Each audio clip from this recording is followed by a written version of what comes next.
Good afternoon, everyone, and welcome to this wonderful and very timely panel on human rights in Russia today. I'm Sarah Phillips. I'm the director of the Robert F. Burns Russian and East European Institute at Indiana University.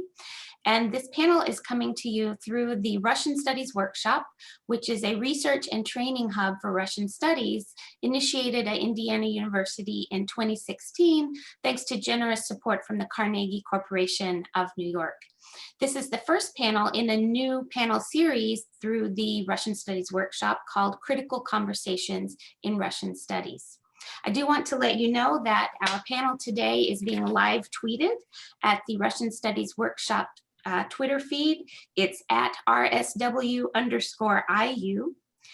Near the end of the panel, our audience members will have the opportunity to put your questions in the Q&A function. So please do that, and then those will be delivered to our panelists. And at this point, I would love to turn things over to Rachel Myers, who is a dual degree student here at Indiana University in the Russian and East European Institute and the Maurer School of Law. Thank you, Professor Phillips, and thank you to all the panelists for joining us. I'd like to give brief introductions. So we have Dmitry Dubrovsky. He's an associate professor in the School of Politics and Government at the Higher School of Economics. He's an expert on human rights in Russia who focuses primarily on xenophobia, alt-right nationalism, hate crimes, and hate speech as they relate to freedom of conscience and freedom of speech. Dmitry Makarov is co-chair of the Moscow-Helsinki group. He focuses on issues such as freedom of assembly, right to a fair trial, police impunity, citizen oversight over courts, police, and prisons, as well as human rights education and sustainable support for the human rights movements. Tatiana Margolin is the regional director for Eurasia at the Open Society Foundations, and in this capacity, she works closely with the 7 national foundations in Eurasia and helps initiate and sustain cross-regional partnerships to advance Open Society's mission in the region. She previously led the Eurasia program's work on responding to the reactionary backlash and closing civic space in the Eurasia region. And today our moderator, Emma Gilligan, is an associate professor of international studies at Indiana University. She's an expert on human rights, and her most recent book, Terror in Chechnya, Russia and the Tragedy of Civilians in War, examines the war crimes committed by Russian soldiers against the civilian population of Chechnya, placing the conflict in Chechnya within the international discourse on humanitarian intervention in the 1990s and the rise of nationalism in Russia. And now, Professor Gilligan, I'll turn it over to you.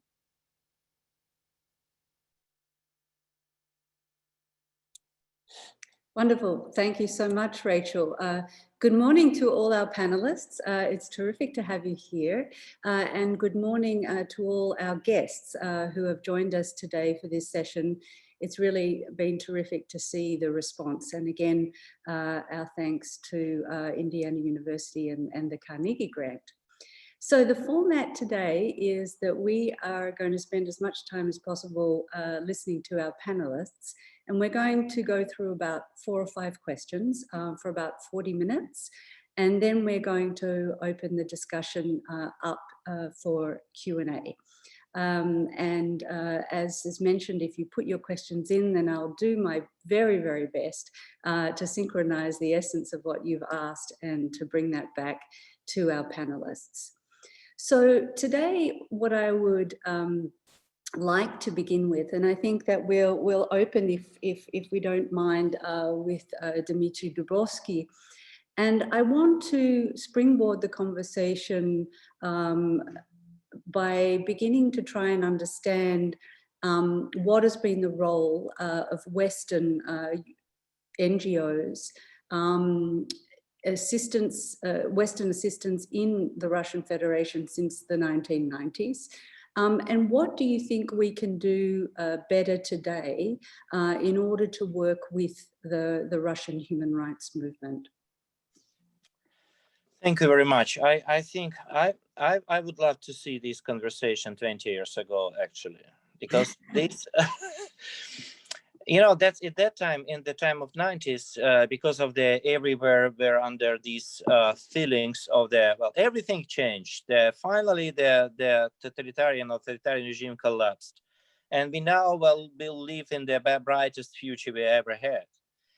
And that is why I believe that is the lack of criticism, lack of the I would say self-evaluation and self reflection about what had been done in the 90s. That was clearly visible in the my favorite and unfortunately almost alone research on the attitudes of the Russian citizens to the human rights, which was published by the Sarah Mendelssohn and Ted Gerber in the late 90s. That was, just imagine. So there was the first almost a part of the Levada Center, the pollster materials. So that's the Mendelssohn and Gerber article was about the attitudes of the Russian citizens in the late 90s. What we could find from this article. So that is the highest level of paternalism and the Russian citizen looking mostly for the social economical rights and almost totally ignoring and neglecting their political rights already till the 98, 99. So that was the beginning of the moving to the transformation of the Soviet society to the Putin's regime. I would say that the society was already converted to be the Putin's regime supporters. And the question is, for me, is the one of the question: what was wrong? What went wrong in the 90s? And the one of the biggest issue was, from my perspective, this is the lack of understanding of how deeply different by origin what we called civil society in the Western countries, and what we have as a kind of civil society organization, kind of civil society activity within the late Soviet Union, early Russia. And my understanding is, so this is even that is even in the small details. When it comes to the Western countries, we are always discussing the civil rights activists. When it comes to the late Soviet Union, early Russia, we always have a kind of competition, contest between the civil rights activists and what we called in Russia общественность. So the kind of a representative of the kind of highest level of the different groups within the society. And this is the reason why already in the second half of 90s, the government, which is starting to slow come back to the civil society, to control civil society, and which was finally leads to the how the Putin started to take under control the civil society organizations, how was simply to substitute, to spoil the very big civil society to this representative of общественность, so this people deeply affiliated with the government somehow. And this is the one point. And second point, maybe this is about the lack of understanding of the problem of the grassroots organizations. This is seems to me very important, because in the way the foreign assistance, it was very important. It was very, very valuable. But at the same time, it has supported us to create the kind of generals without army. The problem is we have the number of the high professionals and even the small, survived Soviet descent in the 90s who have been involved in this recreation of the civil society sphere in Russia. But the problem is, I believe, so this is the totally different, the lack of the institution. So we do not have institutional legacy of the civil society. And instead of that, what have been created?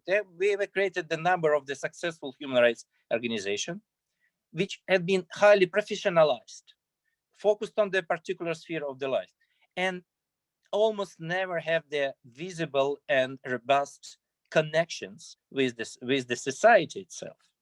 So what we have a kind of additional extension of what we called in Russia democratic reforms, which was very, very, very weak, and the very end collapsed in the late 90s.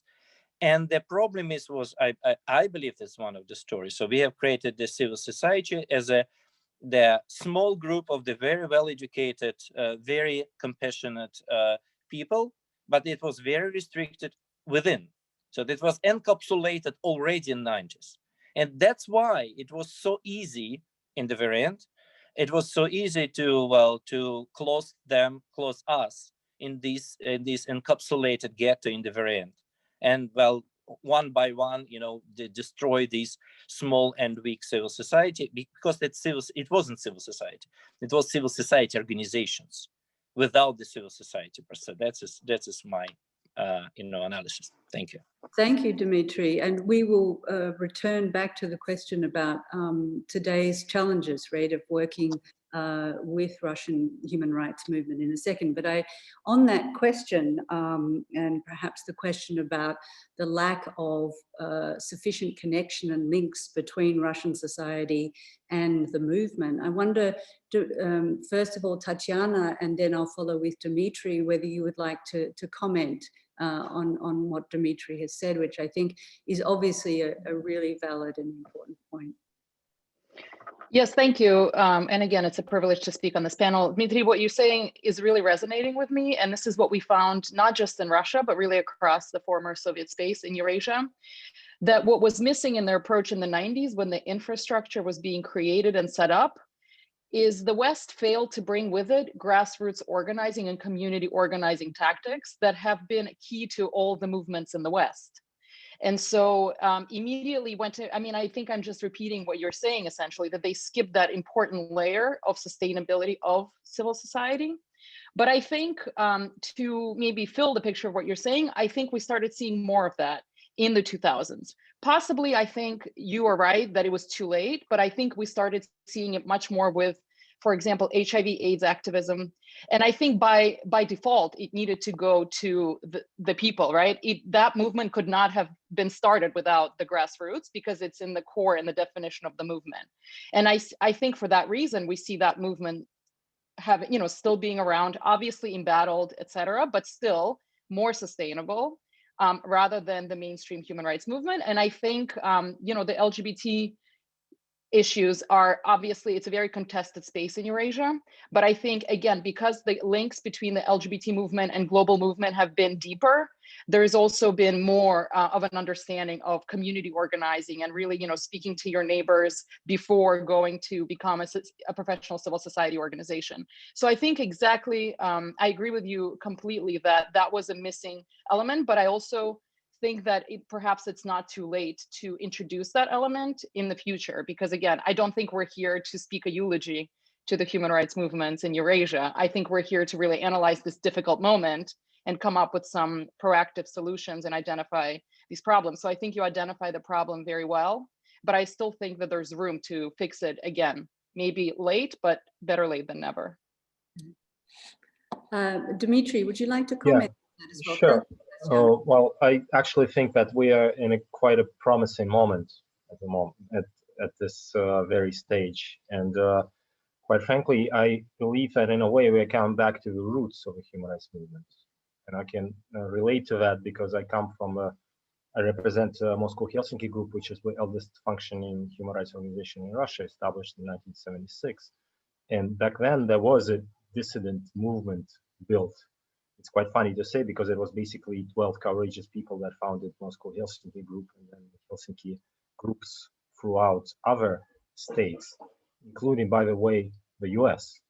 So funnily enough, it was from the dissidents from the Soviet Union that started institutions building up in different states, including in the West. So kind of the notion of human rights being reinvented in the Soviet Union and brought to the West, not the other way around. Then, of course, there is a logic of Cold War that jumped in a whole different relation of the Soviet Union and the West. And then the Soviet Union collapsed, and I agree with Dmitry's analysis there. There was an influx of professional NGOs coming in, focused on expert work, focused on professional careers. I myself joined already at the end of that dynamic. It was still kind of cool to be a human rights defender. You can still make a career in the human rights movement, but starting from 2000 with exactly kind of the second Chechen war and with Putin coming into power, it already becoming too dangerous too risky, not very well looked on. So there were, on one hand, stories of the glorious past, and there were many professionals working in the field. On the other hand, it was already, the picture started to look more and more gloomy. And in a way, right now, we are faced with the challenge of redefining what human rights movement is. What is a human rights defender in the current state of affairs in Russia? And I think we'll have some time to cover that more later on. But to come back a bit to that relations with the West, the relations with the West in the beginning were kind of like in the Cold War dynamic. We were looking as dissidents towards the West as something that will liberate eventually, which is a symbol of freedom, symbol of liberation. In the 90s, that kind of carried on, and there was a lot of illusions around that are not, and now we can actually state the end of those illusions. And in a way, we are redefining not only the human rights movement in Russia, we are redefining what human rights movement is globally, because there are no longer, I dare to say that, states that you can rely on as constant allies in the struggle of human rights in the diplomatic arena, in the international arena, so on. So in a way, the movement has to kind of re-engage its relationship with people in power, whether they state that they are for human rights, whether they state they are against human rights, or whether they say one thing and do other things. So that's the challenge that we are facing at the moment, from what I can see. Thank you very much. I'd like to develop that a little bit more, some of the points that were brought up by all of you. And probably, Dmitry, I'll go back to you. Tatiana had mentioned that she felt that by the 2000 there were some opportunities, right, or windows of potential engagements or ways to fill that gap, right, between society and the human rights movement. So I'm wondering, in the same order, Dmitry, whether you could talk to that question a little bit, and also then comment on how you think that US and European human rights activists, or those, you know, who support the human rights movement in Russia, can better help, you know, create those links in a more sustainable way. Well, because we have the kind of, well, number of the positive, I would say less positive experience. Let's recall me the situation with the ombudsman story.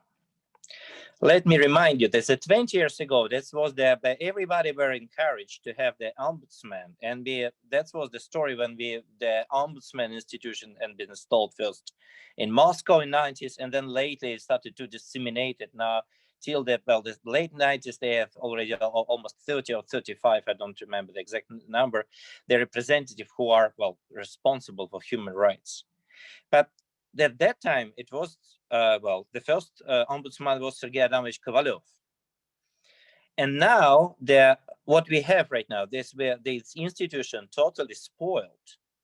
That's what we have right now. When the human rights ombudsman in St. Petersburg seriously described the violation of the rights of protesters on the street, it sounds absolutely unusual for the normal narrative which had been reproduced by these officers of the ombudsman, like another ombudsman of Moscow visited this detention center in the Sakharova, which were this currently in the news, because this was the center where they had been overcrowded by the people had been detained during the last protested campaign. She couldn't find anybody who complained. So this is about the very interesting story, because our European partners, including American partners, always believe that to install the institution is enough. Well, I mean, install something which looks like the democratic institution.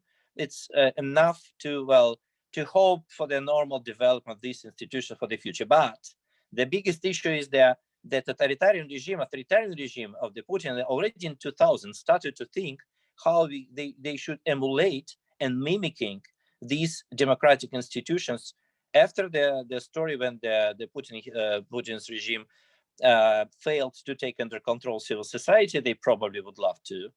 And they immediately turned to another policy to punish the independent NGO and to create the Gongo, create the quasi NGO, and they organized even networks of the quasi human rights institutions. This is the way of the most authoritarian countries in the post-Soviet space. This is very well known.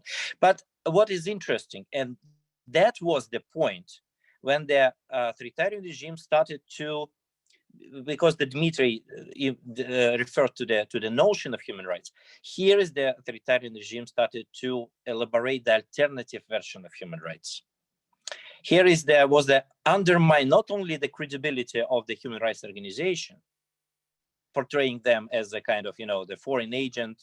It was on the late stage, but still not very, loyal to the Russian state. Well, who are allegedly, working rather for the foreign interests than the interest of the Russian state, but also to create alternative realm of the human rights, alternative NGO, alternative concept of human rights, which was lately proposed by the for example, Russian Orthodox Church. And the variant, I believe that was the battle we weren't ready to. So because the problem was officially, internationally, Russia still were on the same plate with the European Court of Human Rights, with the international organizations. And that was the kind of discussion about, it looks like we still have the same language of human rights. But the problem is at that time already, the regime started to spoil, to disrupt the general attitudes, the general construction of the human rights argument. And that was both in the education and science, and especially in political narrative within the country. And that was the story when at the very end, it exploded. Because what we have right now implemented into the anti-NGO, anti-human rights legislation, it was born in the 2000s within this, narrative, within these discussions about the human rights from the conservative perspective. Thank you, Dmitry. Tatiana, I'm wondering whether you could comment on my initial question about some of these openings and narrowing some of these gaps. I was going to react to Dmitry by saying that, imitation is the greatest form of flattery. So yes, I definitely agree with you that we saw this alternative infrastructure that was using our language, co-opting our concepts, and also creating alternative funding streams, frankly, right? Because then that's when we saw the system of presidential grants being awarded to the Gongos, et cetera. But to go back to your initial question, Emma, in terms of what moments of solidarity and openings of solidarity there are between US civil society, for example, in general, Western civil society and Russian civil society, I think there are many. And again, I think we are not to redo the mistakes that we made in the late 90s, where we sort of colonized the human rights space by introducing these concepts from top down. I think there is a lot of room to build solidarity. For example, elevating Russian voices in this particular moment in American publications is a key opportunity for US media, independent media, mainstream media, corporate media. We continue to see more traction and leverage given to Western journalists covering Russian issues than we do to incredibly broad, deep, and very sophisticated field of Russian independent journalism that I think we can all agree exists in spite of everything. And so, for example, last year we saw the New York Times win a Pulitzer Prize for reporting that was originally done by a small outfit in Russia called Project, without as much as a hyperlink to the original research. So one thing Western media can do is A, elevate the voices, and B, give credit where credit is due. Because it's one thing for the New York Times to travel someplace to do investigations with full support of a Western name, insurance, and resources. And it's very different when these brave journalists take on these assignments, literally risking their lives. So that's one.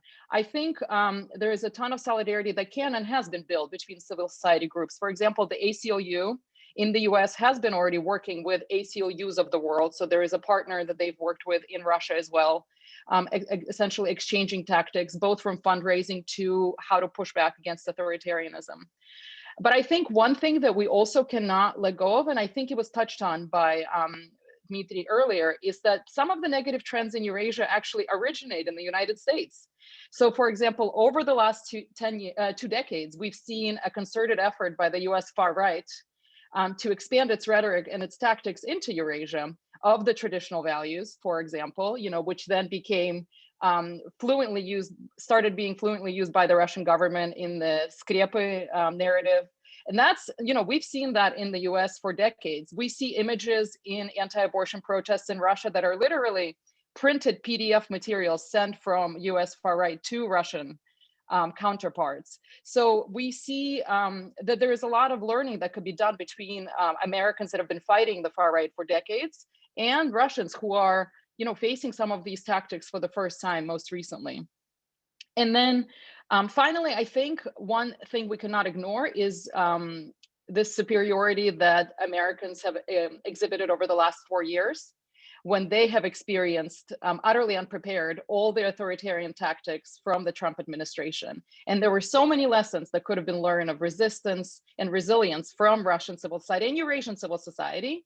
But somehow this, American exceptionism was always saying, oh no, this, it's very different. We're different. Our institutions will protect us. And we saw on January 6th what 4 years of ignorance can lead to here in the United States. So I think solidarity and learnings, they go both ways. And there's a ton that people on the ground here can learn from the resilience and creativity of Russian civil society.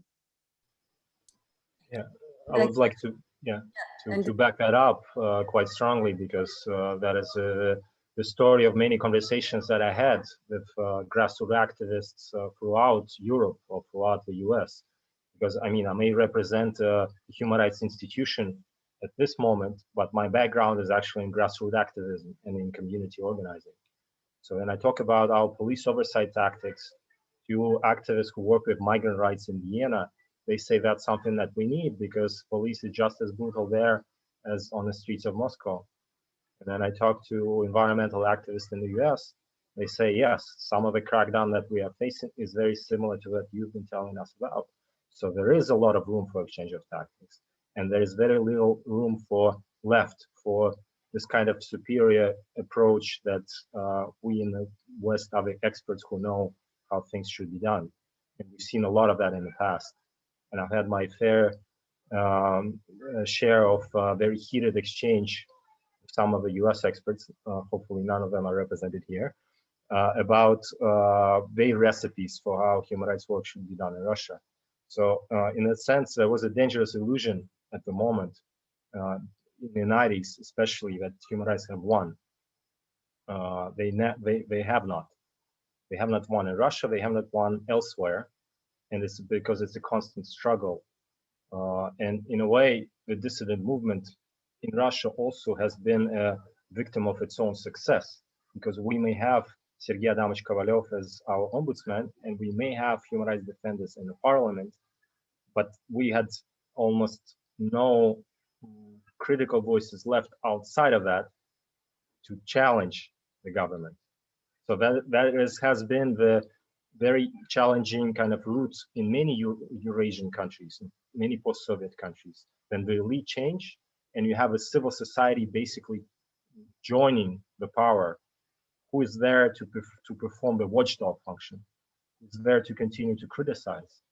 I had actually Gary Kasparov, who is one of the voices for human rights now in the US, yelling at me and my fellow activists, and we dare to say that we'll be just as critical towards him and his fellow kind of opposition activists when they come into power as we are at the moment towards Putin, because that was a notion not very kind of, we supposed to be a united front. That's something that Kasparov has created to challenge the regime, right? So in that sense, once more, there is a trap of falling whether into those kind of complacency to power, and also a challenge of falling into the trap of kind of regime change logic. Then human rights is something that is to help us fight the dictatorship and to change it for democratic leaders.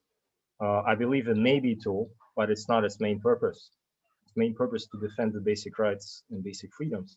So in a way, because of that kind of politicization, I may say, human rights has also fell victim to many speculation and many misinterpretation. And we may well witness that now on the streets of Moscow, on the streets of other Russian cities. Once more, there is a genuine quest for justice. It's a genuine quest to end police brutality, to end the беспредел, произвол in the courts, when people in 5 minutes are given sentences and sent to Sakharov, ironically, to the detention center for migrants who've been facing those very practices for many years. And those very migrants that Navalny has for many times blamed in his rhetoric that is sometimes xenophobic. I mean, he's a courageous man, and I would not dare to criticize him in a position at which he is now, but he's not about human rights. But people on the streets, many of them, intuitively understand that rhetoric not much differently than kind of people in the West. So in that sense, we are in a very interesting time when we have all those challenges coming at us in a time of conflict. And once more, kind of bringing us back to a question what human rights movement should be in this interconnected global world where far right brings international solidarity and human rights movement is still very much construed from top down. Okay, thanks, Dmitry. There are a lot of points there that I'd like to go back to, and one of them, Dmitry, I think we'll go back to later when you said you wanted to comment on sort of redefining what the human rights movement is. One thing, though, I think that perhaps our audience would like to hear more about is something that I think that those of us who follow what's going on in Russia, and specifically, obviously, with Navalny and the increasing number of political prisoners, right, is generally the anti-Western sentiment in the press, right, or amongst Russian society. And I'm wondering, because I also have Russian friends here who say, as Tatiana said, right, that essentially we're not necessarily getting the voices of the really good Russian journalists translated into English, then conveyed back to the West, right? But on a deeper level, what do you think can be done to address this kind of large scale, widespread anti-Western sentiment? Dmitry Dubrovsky, would you like to comment on that? Well, first of all, here is the deepest anti-Western sentiment has always been among Russian elite. So that's the 90s. It was also very well visible, but the story was at that time Russian elite very much need to international support, international investment, and international loan to survive in reality. So the Russia was very much dependent on the international monetary fund, for example, and so on and so forth. But what I'm thinking right now about to what should be done, first of all, first of all, not to simplify the story. The story is not so simple, it's so white black. Of course, Navalny is not the hero of like Sakharov or like Nelson Mandela. But we are also, those who are following Navalny, we are also very much diverse. So that is from the nationalists to the liberals, from the monarchists, by the way, to the communists. So here is the very interesting story. And my hope is the best would be to tell the story of how difficult it is to get the national or civil society consensus. So I believe the American experience, when it's the civil rights revolution and the moving for the LGBT movement, well, for me, it was shock to understand how long was the way of the mutual understanding between the gay and lesbian movement. So that is the stories which is absolutely unknown in Russia. And it looks like from here. So that civil society will always be very, very, very stable, very robust, and very influential in the Western countries, which is pretty new from my perspective situation.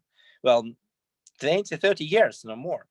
And this is why, from my perspective, these ways should go the stories about the practices, maybe the real people who were involved in such kind of consensus creation, how it could be done, because that is what we really need for the nearest future. This is the one story. And other way is the complexity. Journalism is always trying to simplify the story. So this is unfortunately that's normal course of the journalism, because the journalist should deliver the simple story to the audience, and to cut off all the non-important details. But keeping in mind to your question, what could be done? I met here this in the internet, in the very interesting project from Germany right now, when the people trying to translate the both they to very important and very actual publication, disregard whoever it was, from the German to Russian, from Russian to German. That might be the best way to get the immediate response and the more adequate and more direct voice, let's put it this way. So from my perspective, so to understand the complexity, we don't need to give the voice for the journalist, give the voice to the activist, give the voice to the people who are in. They might be, sometimes not very polite, or maybe not very clearly define their theories, but this is the clear voice. And these voices should be visible, especially keeping in mind the very serious and almost total censorship in Russia, to give the direct voice of the criticism. This is more or less what have been done in the Soviet dissent. When the Soviet dissent translated and transmitted and sending their observations and directly to the West, and then the Radio Liberty started to read it online, like it's today online. So from my perspective, so what is what we're really missing? We always have a kind of special filter of delivering these needs and claims. This is might be very friendly filter, like us, like human rights activists, or the research scholars, or the journalists. But in the very end, we have the very filtrated and very clear from all the possible important details of the content message. What we really need to improve and to get these people signed, they are the members of the global community. Their voices should be heard directly. But here is the general and natural obstacles, because we do have, this is I have in my notes, language. And this is another course, because when it comes to the Dmitry is speaking perfectly in English. So, but the problem is that the 99% of Russian activists are not. So they couldn't. And even the young, they might be different, but it certainly depends on those who are living and studying in Moscow and St. Petersburg, they're fine.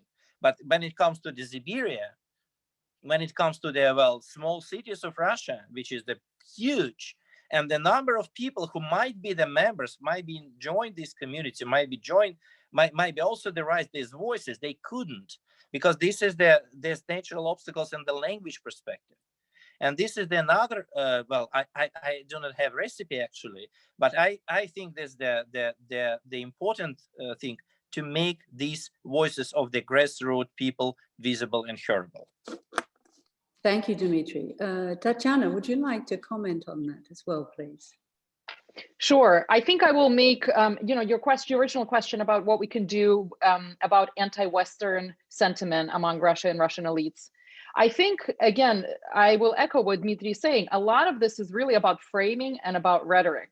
I think the issue is much larger than Russian anti-Western sentiment. I think the liberal world order and the eminence of human rights have been questioned by authoritarians throughout the world, including places like Hungary, like Poland, like the United States.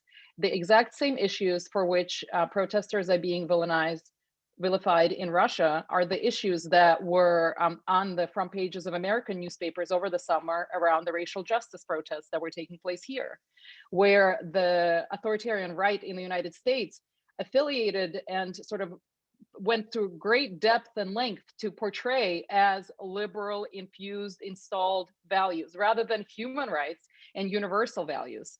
So I think, again, this is taken directly from the authoritarian toolkit that was pioneered maybe by Russia, certainly, but it's not limited. And we've seen Brazil use these similar tactics. And I think there are many, the moment is unique because we've also seen a huge correlation between handling the pandemic and authoritarian states. You remember that the top 4 countries with the greatest number of deaths during COVID have been these authoritarian countries, the United States, of course, being one of them at the time because it was living under Trump. So I think, again, it's portrayed as anti-Western rhetoric in Russia, but we can't let it. We cannot let the language of human rights and in general, the concept of human rights be portrayed as a Western value. It is not a Western value. Human rights are not Western, they're universal. We have a universal declaration of human rights signed by many actors that are outside of the Western liberal order. But I do think that we're going to be seeing much, much more of this from Russia. You saw Russian colleagues, Maria Zakharova, who for some unknown to me reason was given a platform on Dosh for over an hour to spew her theories about, the West is just a tiny part of the world and really Russia as partners globally, really essentially giving us her theory of change, right? Telling us that Russian future is not resting with the West, it's resting with other places. We've seen, of course, Russia expand its authoritarian toolkit into Africa. We've seen it go east as well. And today, a couple of hours ago, we saw Joseph Borrell, highest ranking EU official visiting Russia for the last couple of years, be ridiculed and humiliated in public. Again, this happened within the last 3 hours. So again, I think the issue is much less between sort of Western assessment of Western elites or Western values by the elites, but really we cannot let the Russian government steal this narrative and craft it.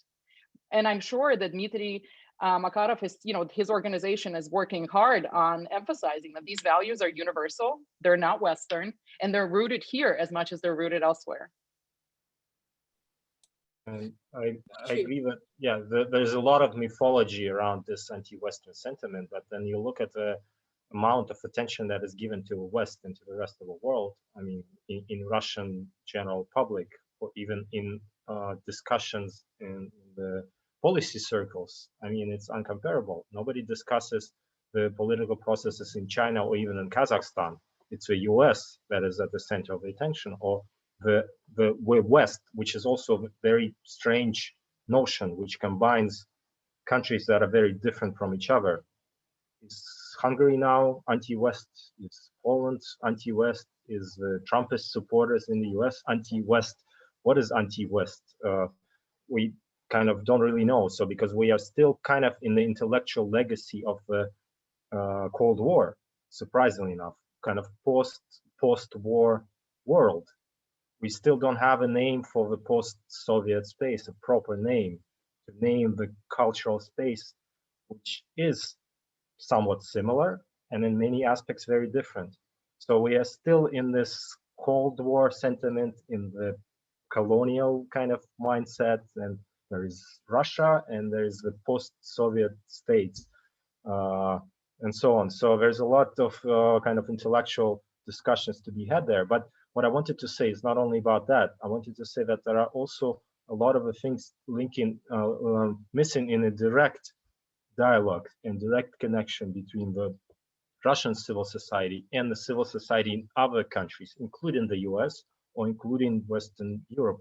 I mean, Dmitry has said about the importance of giving voice to the activists, not just to talking heads, politicians, or kind of even journalists, or even established human rights defenders, but to kind of a more broader public. I mean, of course, I'm not saying that it's easy to do, but there were a lot of discussions about the US-Russian civil society dialogue at the beginning of Obama administration. And what did it come down to? To Mark-Folster-Rukov Commission. Once more top-down approach. While in the beginning, and I mean, our organization and myself, I was involved in discussing how it could be structured. And we had many suggestions that it could be direct links between the universities. It could be dialogues between professional groups, teachers of history, because there's a lot of US-Russian common history. Land lease, World War II, and before that, Alaska. I mean, many things that you can look into with a lot of interest to explore the Russian settlements in America. I mean, history teachers, doctors, lawyers. I mean, professional groups coming together to discuss those things. Direct civil society dialogue, not only about the things of the past, but also how do we see each other in the global world. I mean, once more, is there a common vision for Russian and US civil society, or broader kind of what Western, because Russia is also Western, right? Western civil society. What is our vision for the global world? Or are we limited to the vision that our governments impose on us? What is our position towards how the UN should be? What is our position towards what OEC should be? What I may remind you unites together kind of entire, basically Northern Hemisphere in the common organization, which at its core, as the Helsinki Accords and the Helsinki movement reminds us, is actually not only about security cooperation, not only about economic cooperation, but also about cooperation on issues like human rights, rule of law, pluralistic democracy, all the things that have been threatened by the governments all throughout the Northern Hemisphere. So it should be the civil society response to that, that we have a lot of room to discuss with many actors. So I think, and that's a type of dialogue that I would like much more like to see than a dialogue between Lavrov and Pompeo, or whoever is now at the head of Department of State, right? And that's once more decolonizing human rights rhetoric, and also kind of bringing it down to the civil society where it belongs. So I'm hearing two threads here. One is the call for more transnational solidarity, and also for more upstream, right, movements across the world that aren't all top down. I think I'm going to be urged in a minute to give the floor to our many guests. But before we close this section, I'd like to go back to Dmitry Makharov's point about redefining the human rights movement. And Dmitry, I'd like to give you a little bit of time to speak to that before I open to the floor. And obviously, Tatiana and Dmitry, you might like to respond to what Dmitry's saying. So go ahead. Well, I think this is the interesting. At the time, the research, especially in 2000, they shows us the interesting story. We do have this serious disappointment in the ideas of human rights, but at the same time, it was the serious request in the society to the ideas of justice and equality, and that is how the unexpected source might became, I would say, at that time. And that is the movements for the whole ecological movements, for the ecological, for the ecology, for the for the environmental movements. Yeah. Yeah, environmental movements. Yes. Yeah, for the of course for the for those who are fighting against the fraud in the building construction, and the people invested into the common construction, and they've been they people literally steal their money, and the government did nothing, and the people protested, and within these groups.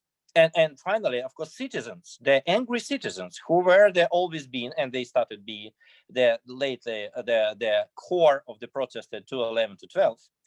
All these groups, they are sociologically unrecognizable in the way this was very difficult to find their relationship and their attitudes to the human rights. But what is the precisely interesting right now, and I'm not quite sure about what Dima said about the Navalny the audience attitudes to human rights.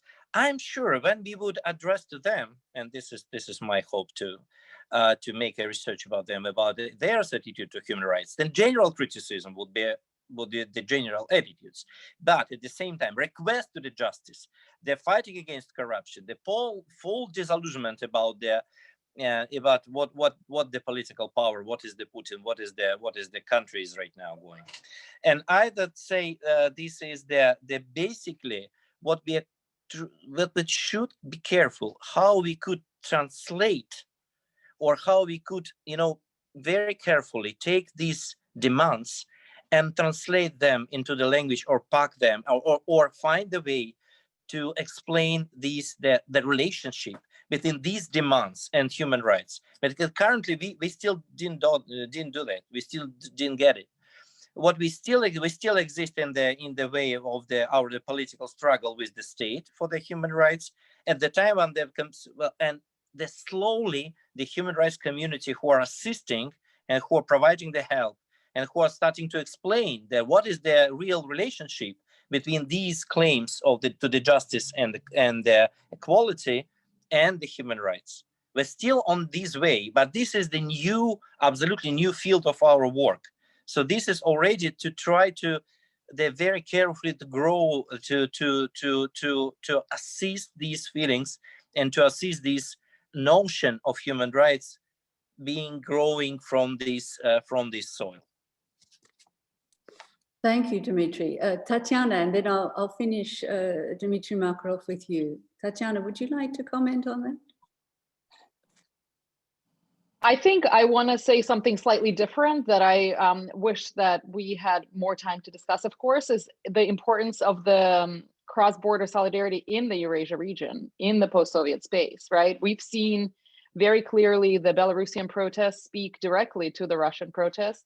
We have seen the two movements there really borrow from each other's tactics. And I think that's an incredibly exciting and organic development.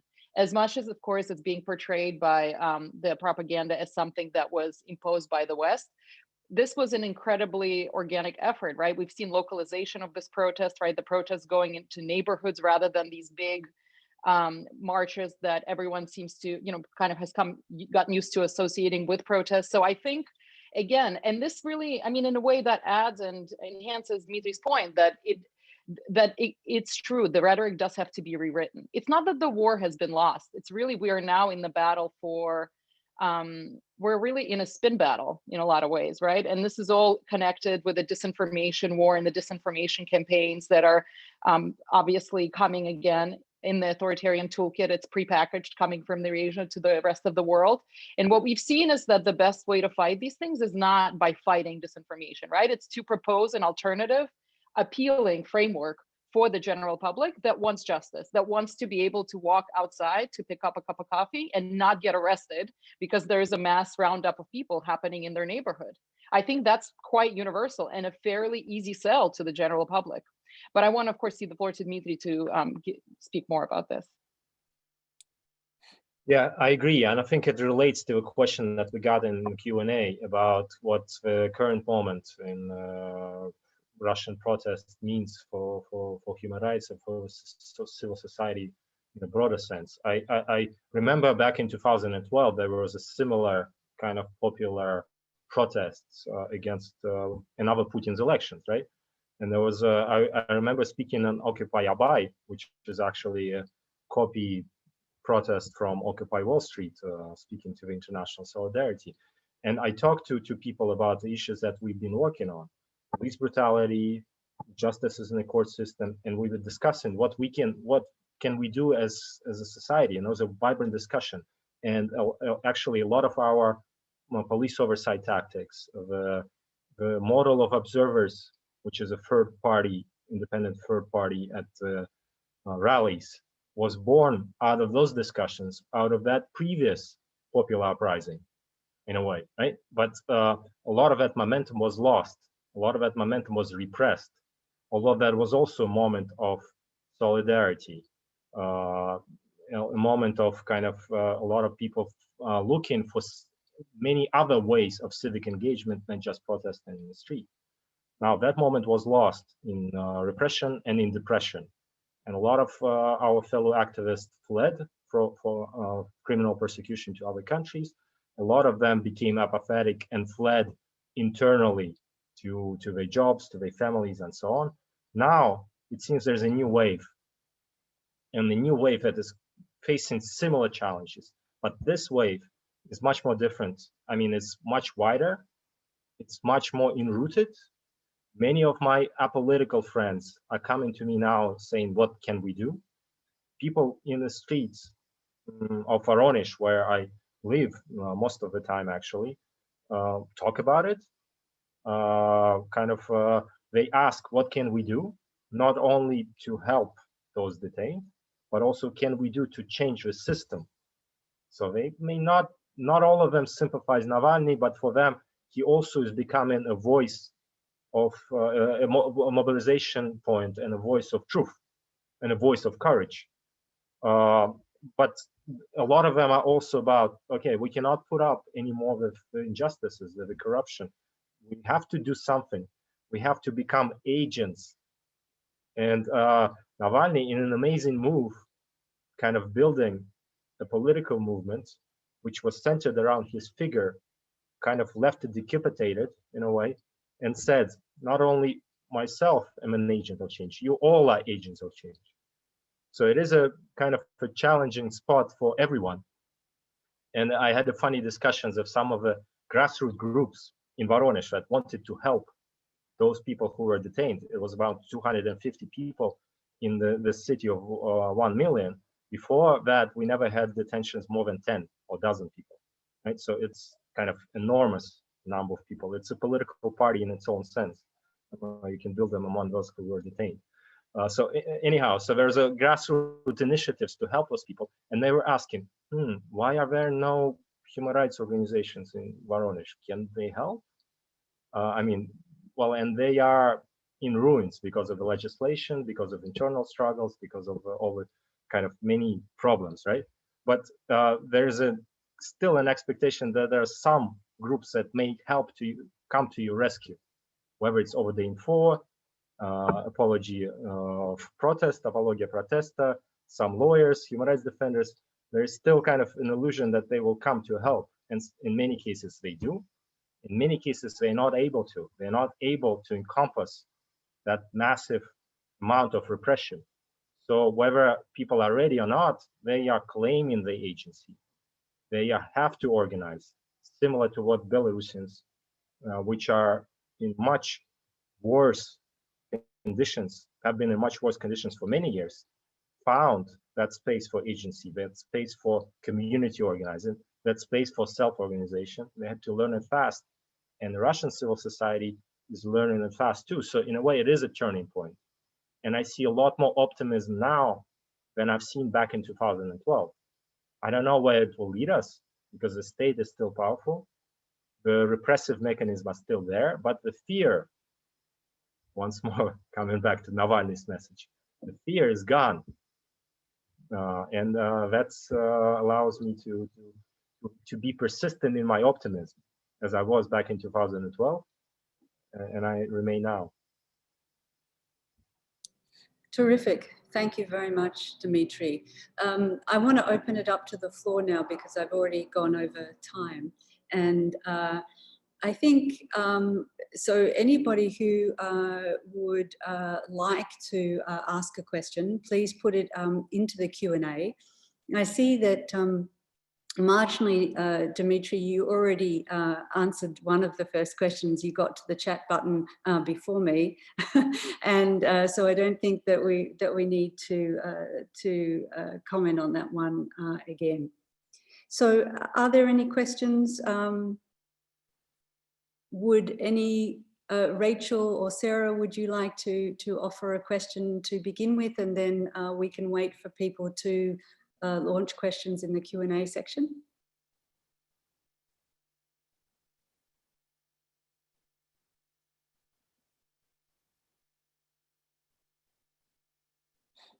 I can't see anyone there.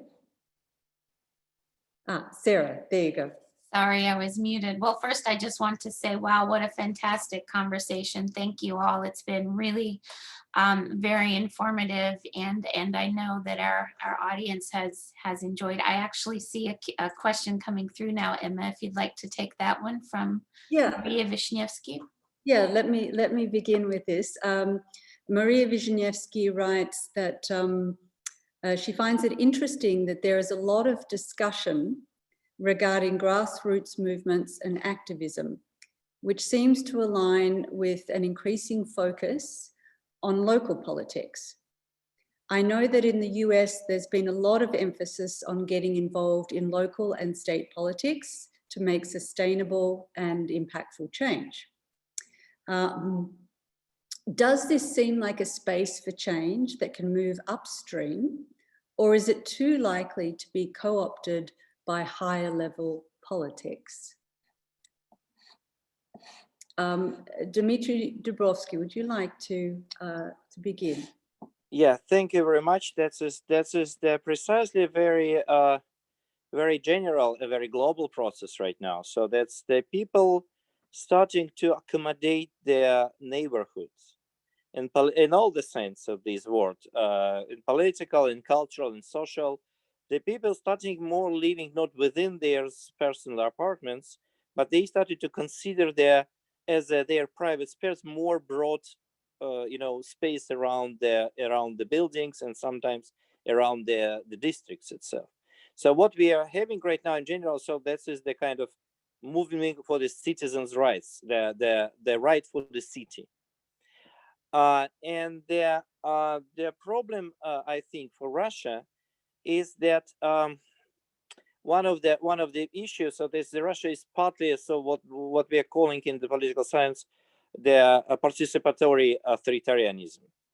So that's what the Russia also tried to spoil. These grassroots organization, they try to be rerouted in the way or redirected to the less sensitive or the absolutely not challenging sphere for the government. For example, in St. Petersburg, that is like the story. For example, when the St. Petersburg citizen uh, in the last election were invited to vote for the redistribution with 0.1 percentage of the general city budget, but it was defined as a serious participation of citizens in the city administration in decision making process. So what is the especially careful, and what I would say, I would be here very special careful to combine this tendency. I mean, this kind of this is the very famous and fashion even term, glocalization of the local politics. But this globalization of the local politics, unfortunately, met already the authoritarian tendency to spoil these activity as well. So they try to first of all to isolate this group into the state control activity, and do not convert this activity into the independent civil society organization, grassroots organization. So that is, well, although I could see a lot of the potential, benefit for the civil society development, but here is the one of the very much in the predictable and visible threat. Thank you, Dmitry. Tatiana, I'm wondering if you could comment on your experience in relation to that question. With regard to the local growing into something bigger, I think, again, to me, that's where I think, Dmitry, you're completely right. There are definitely dangers. And in fact, just today I read that some Belarusian neighborhood chats, turned into where is the biggest sale on diapers, like sort of became very mundane and apolitical. So in a way, you can argue that the protest has been annihilated and depoliticized and killed. But I think there, in other ways, we see that it's the most sustainable way to protest and to really organize is when things start from the local. Obviously, we've seen this a lot from the environmental movement. And again, I'm speaking more broadly than just Russia. I'm speaking about Central Asia as well, where we work, where people started very locally, measuring pollution levels in their neighborhood and then bringing it to the attention of their local city hall. In that way, becoming connected to a more broader regional environmental movement, which then brings them in contact with other people globally. So I think there still is a lot of potential. Certainly, I think, and again, this speaks to the first question that was asked. This is, I mean, obviously, a lot of my Russian colleagues obviously have heard, there's a lot of, did we wake up in a different country today? Is this the biggest breaking moment from yesterday that these, people came out and did Navalny change everything? I think, again, my organization has been involved in the region for over 30 years. We're much more cautious to make these broad sweeping statements. I don't think one particular event, changes the course and the shape of a country's future. But I do think this is a very dangerous moment because we see that the state is willing to stop at nothing, right? The state very clearly drew the lines that they're willing to cross. And at this point, it's guns blazing, and they're not gonna, they have made a statement to civil society, to activists, that this is what will happen to you if you come out. But I think what Dmitry Makarov said earlier that gives so much hope is that when people are so blazingly faced with injustice, they do stop being afraid. Right? Because if you can get detained just for going out and to buy some bread, you might as well go out for a cause if you have the same equal chance of being detained anyway. So I think, again, I do think there's a lot of hope in the local. It's much more sustainable. Also, you can get a lot more done, frankly, when you're trying to, work on your local level. We've seen, obviously, the Moscow City Duma candidates accomplishing quite important things. So I think local politics in general has much quicker reward. But again, will it change things globally? It's to be seen. I think some will definitely influence the process and others will just stay local. And I think that's fine too. I think it's about us also creating realistic expectations for what kind of change we want to see. Okay, I see that people have overcome their shyness and now we've got quite a few questions. So Dimitri, I'm wondering if you could deal with the next one from Kyle Thompson. And Kyle asks, a good question actually, all are good, but this is, I think, especially pertinent. He asks that with regard to the Russian foreign agents law, do donations sent from outside of Russia to civil society organizations such as LGBTQ rights organizations possibly do harm to those organizations? Well, they entail risks. First of all, they entail risks of carrying a foreign agent label. And that's a risk associated with any foreign money, whether it comes from the US or from Belarus, it doesn't matter. So the legislation, and whether it's connected to any type of activity that could be labeled as political or to just any critical or not even critical activity towards the government, it still can put you into the foreign agents list and make your organization subject to various inspections. So of course there are risks entailed. At the same time, I don't think it should discourage the Western movements or Western activists or Western supporters to find ways to connect those grassroots activists, the movements in Russia, and find ways to support them. I think there are things that you could do still, and the donations directly to accounts in Russia, of course, are problematic, as they are in many other restrictive environments. I mean, it would be actually, it would be quite a great brainstorming session to gather activists that are interested to help Russian civil society, activists in a broader sense, right? People with an active position, to discuss what ways could be done. Because sometimes, I'm quite inspired with our cooperation, for example, with Indiana University students and graduates who helped us to do legal research, using their capacity as professionals to help us in our work in Russia.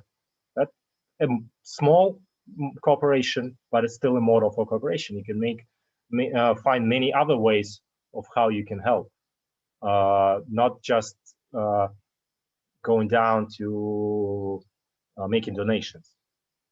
And I think Russian civil society also needs to learn to offer people, regardless whether they are in Russia or in the West, ways to help outside of just donating. That's kind of level up. Tatiana, maybe you could also speak to that question if you would. Sure. I mean, of course, Dmitry is right. He works for, Russian NGO that is dealing with foreign agent things and such. But I also will say that most of the groups, if you're really wanting to donate to someone, they will say it on their website, whether or not, they will face any penalties. Some groups, of course, have set up alternative mechanisms abroad where they can do crowdfunding. But again, it really just depends. And again, I don't think any group will create a donate button and put itself at risk. It will warn you. So if you really want to donate to someone, just go to their website and you will know whether or not they're accepting donations from abroad.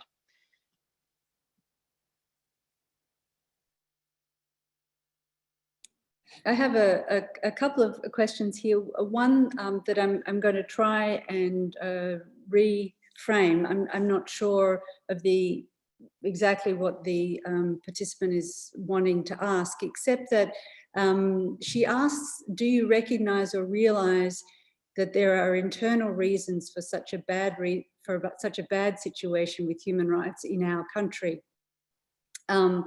She is obviously, I think, a teacher who works in the education field, and says that, you know, that there are a lot of researchers who are working on positive issues around, you know, corruption and so forth. If I may probably respond briefly. So this is, I'm afraid this is a rather personal story of the author and author battle. But in general, here is for the first part of this question, it's important. In fact, what we do have, because of the situation when most of the NGOs should work in the, well, I'm not speaking about out legal frame, but sometimes they should find an alternative way to survive, let's put it this way. And that created the unhealthy atmosphere in the number NGO. So what we do have, I would agree, so we do have internal tension, not only the external. Internal tension because of the lack of the ethic of conduct.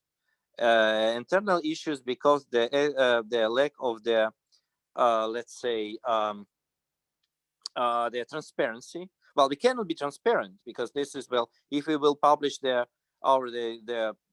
well, we couldn't survive, or we should be fully evacuated from the country. So that's the real fact. So, and here's the problem, because we cannot fully follow the legal requirements of the state, because if we would, we will fully unveil the like LGBT organizations, for example. They, for example, should be unveiled all the members of the community because of this stupid and absolutely, you know, humiliating legislation. I mean, about the foreign agent. Not about propaganda law, so this is another story.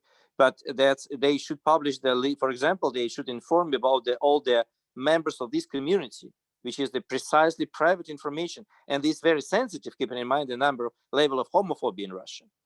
But these, you know, demands, which are, from my perspective, unlawful in its core, they're creating the unhealthy situation within their country. And what we should have right now, we should have a special public investigation. I'm involved about the alleged issues with the international youth human rights movement. I think Dima Makarov would well comment it, but I cannot comment the details. But I would say that this is one of their legacy of the 90s, when the substantial amount of human rights organizations were precisely one person leaded organization, and everything was fully, and sometimes still fully, depends on these personal characteristics and his or her personal level of morality, attitudes to the other people, and so on and so forth.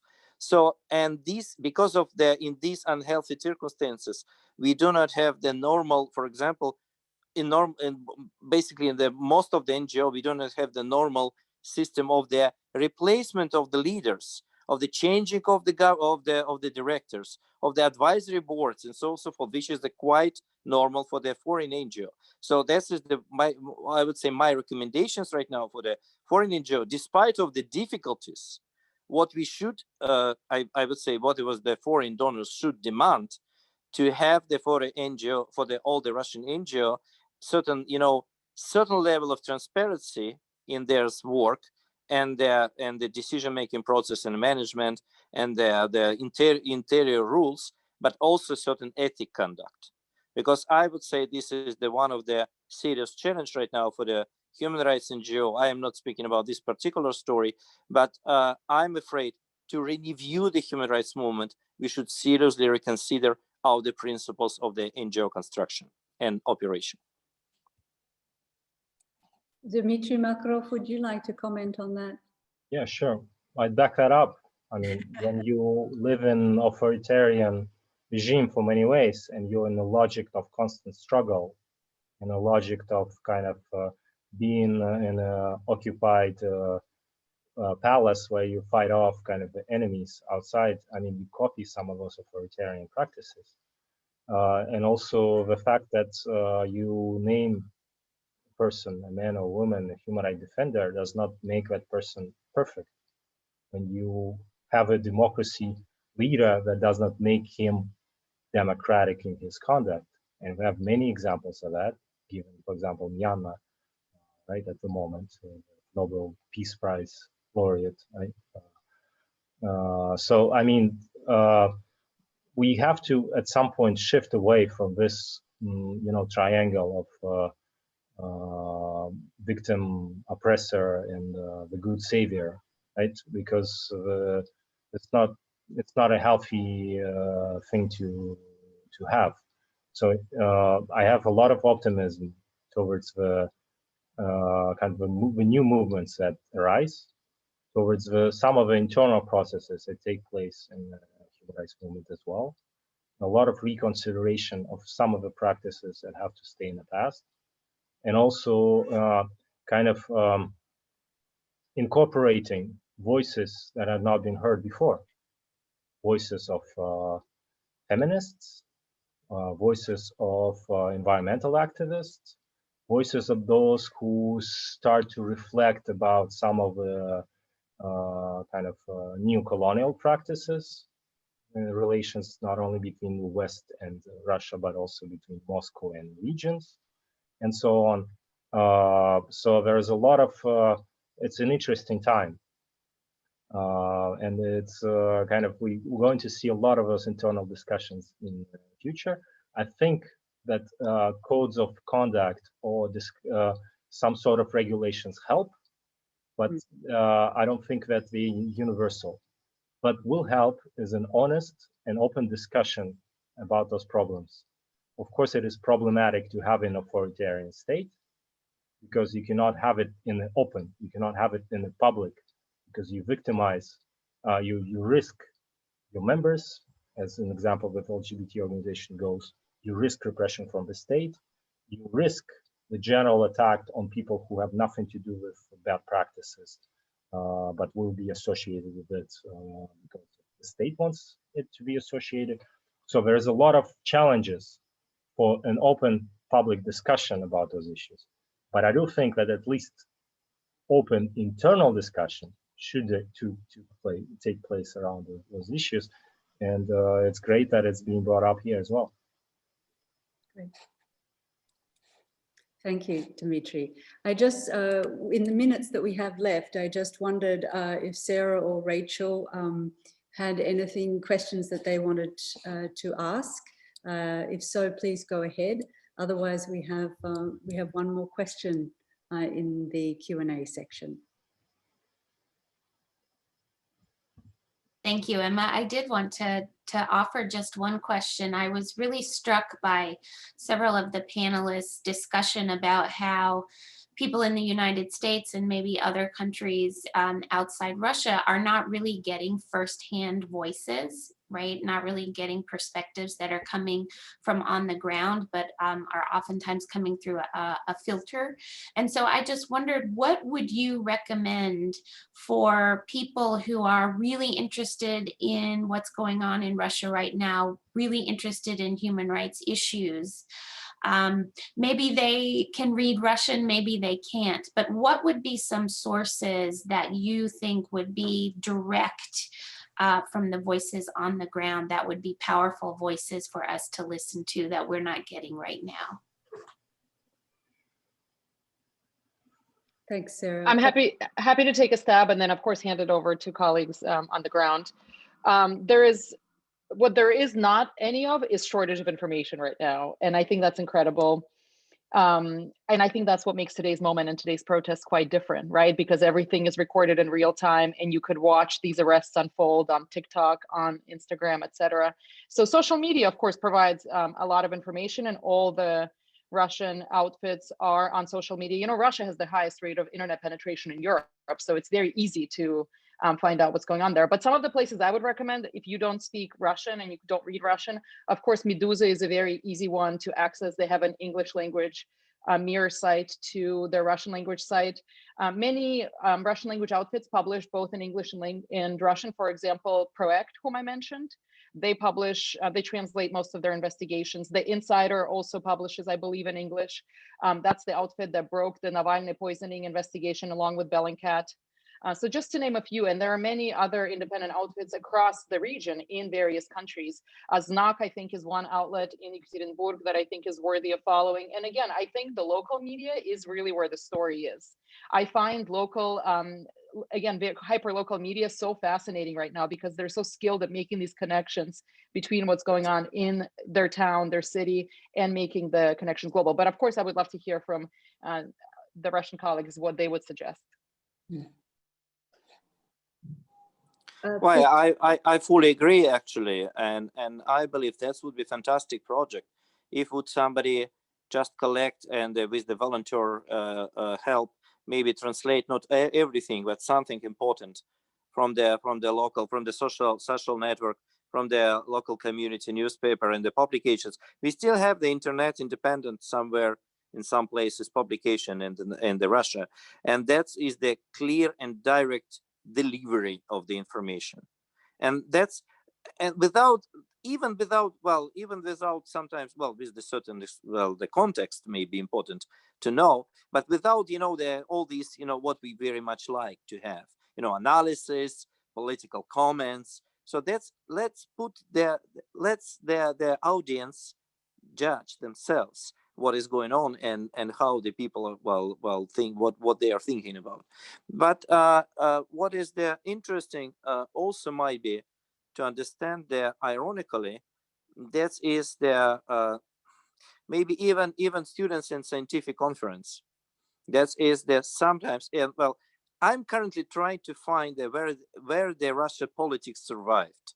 Russian politics survived in the unexpected places because, well, as you probably understand, public policy, well, almost dead in Russia. Well, Navalny, the only person who still remained a public politician in Russia, and in otherwise that is we could find it in number of different places, and the very interesting to follow where exactly we still have the discussion or the dialogue in the scientific room, in the somewhere in the on the local newspapers, on the somewhere in the even the courtroom, because what Navalny personally said in the courtroom was immediately redistributed from the YouTube, and that is the most clear and direct voice of him, and that was the message, not for the, of course, for his followers, but for everyone.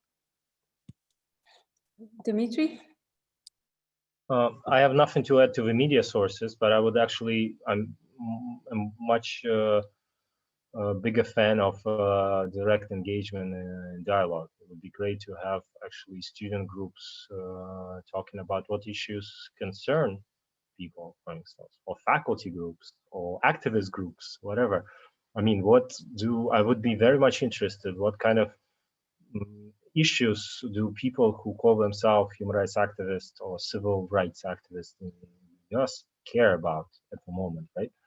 I mean, it would be an interesting discussion to have also with student groups. I mean, sometimes, I mean, I'm invited as a talking head, and it's a shift of perspective, and I say, I want to talk about Russia because you can read that, all of that in English sources. Let's talk about what you care about, and then we'll come back of how you can use those issues or use those competences to help also civil society in Russia, if you so wish, or maybe help to develop something in your own environment. That would be good as well. Because one of the things that I wanted to come back, didn't have a chance to, but Dmitry started the criticism of institutions. I'm actually a big fan of institutions.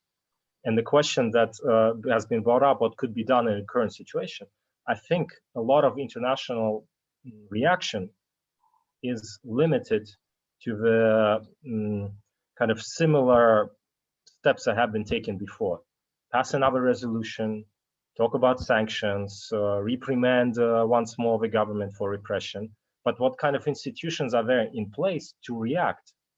What can UN special rapporteurs actually do if they are underfunded and have no Russian-speaking staff, for instance? What can ECHR do if it's ignored in Russia and most of the countries don't care besides the political resolutions? I mean, I'm talking about the European Court of Human Rights. What can OEC do, for instance? Then once more is still living in the world of the 90s, then there is issues that you can have consensus about. You're not going to have consensus on issues like Navalny poisoning with Russia, right? They're going to deny it outright, and then many other things like that before. And Emma might well attest to the many war criminals that went unpunished without any sanctions because the institutions were weak. And that's a responsibility not only of kind of the governments, it's also a responsibility of the civil society, but of the governments, of course, as well, the Western governments that allow those institutions to weaken, not in least part of the US government that is actually quite hostile to many human rights institutions. When we talk about institutions, not rhetoric.